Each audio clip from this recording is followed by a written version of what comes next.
मोहम्मद शामी भी Indian media के ऊपर बरस पड़े।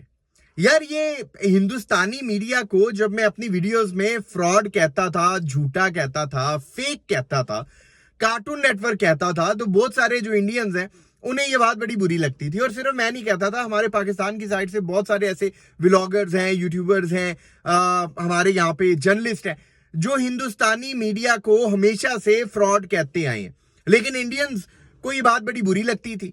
अच्छा, हिंदुस्तानी मीडिया को फ्रॉड इसलिए नहीं कहा जाता था क्योंकि वो हिंदुस्तान का मीडिया और पाकिस्तानी होने के नाते हम उसे फ्रॉड ही समझेंगे। हिंदुस्तानी मीडिया को फ्रॉड, झूठा, उनके अपने कारनामों की बिना पर कहा जाता था, लेकिन जो हमारे हिंदुस्तानी बहन भाई थे, दोस्त थे, उन्हें ये बात बड़ी बुरी लगती थी। लेकिन ये हफ्ता 10 दिन में जो कुछ इंडिया और पाकिस्तान के मामलात में हुआ है, उसके बाद से तो हर हिंदुस्तानी अपने मीडिया को फ्रॉड कह रहा है, झूठा कह रहा है, गलत कह रहा है। बल्कि हिंदुस्तानी तो क्या, अब तो पूरी दुनिया हिंदुस्तानी मीडिया को फ्रॉड कह रही है, गलत कह रही है। मतलब यार इन्होंने जो कुछ भी किया, जो भी हुआ, वो पूरी दुनिया को पता ही है कि हिंदुस्तान ने जब पाकिस्तान के साथ शरारत करने की कोशिश की तो पाकिस्तान ने किस तरह से मुंह तोड़ जवाब दिया और किस तरह से बताया हिंदुस्तान के साथ साथ पूरी दुनिया को कि हम शरीफ हैं, लेकिन ये मतलब नहीं है कि अगर कोई भी चलता फिरता हमारे साथ बदमाशी कर देगा, अगर कोई करने की कोशिश भी करेगा तो हम मुंह तोड़ जवाब देना बड़े अच्छे से जानते हैं। ये पाकिस्तान ने हिंदुस्तान के साथ करके दिखाया।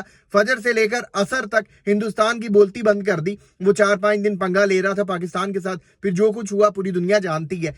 लेकिन हिंदुस्तान का मीडिया क्या कर रहा था, वो हिंदुस्तानियों को ये बता रहा था कि लाहौर पर कब्जा कर लिया हमने।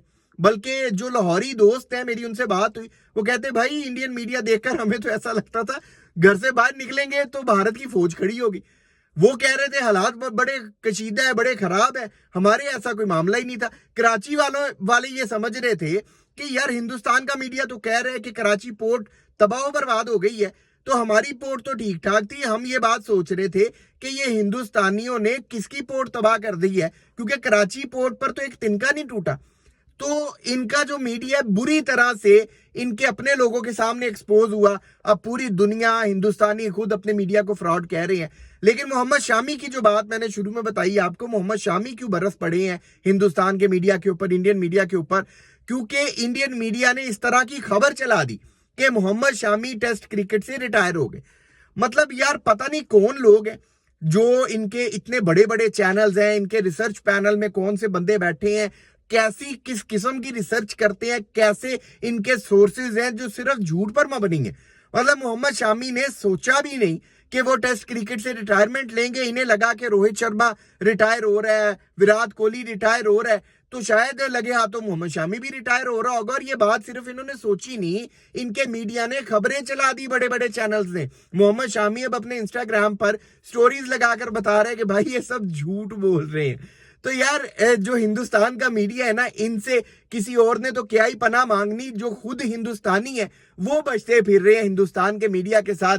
और ये जो इंडिया और पाकिस्तान के मामलात के ऊपर हिंदुस्तान का मीडिया एक्सपोज हुआ है ना, इससे एक बात तो साबित होती है कि जो पाकिस्तानी है वो पहले दिन से हिंदुस्तान के मीडिया को कार्टून नेटवर्क समझते थे। लेकिन अब हिंदुस्तान के लोग खुद भी और पूरी दुनिया इंडियन मीडिया को सिर्फ और सिर्फ कार्टून नेटवर्क समझती है। और इनकी बातों पर आने वाले कई सालों तक कोई यकीन नहीं करने वाला। इतना बुरी तरह से ये फ्लॉप हुए हैं, इतने बुरे तरीके से ये आप समझ लें कि एक्सपोज हुए हैं कि आज के बाद अगर ये कभी गलती से सच भी बोलेंगे तो लोग उसे सिर्फ और सिर्फ झूठ समझेंगे।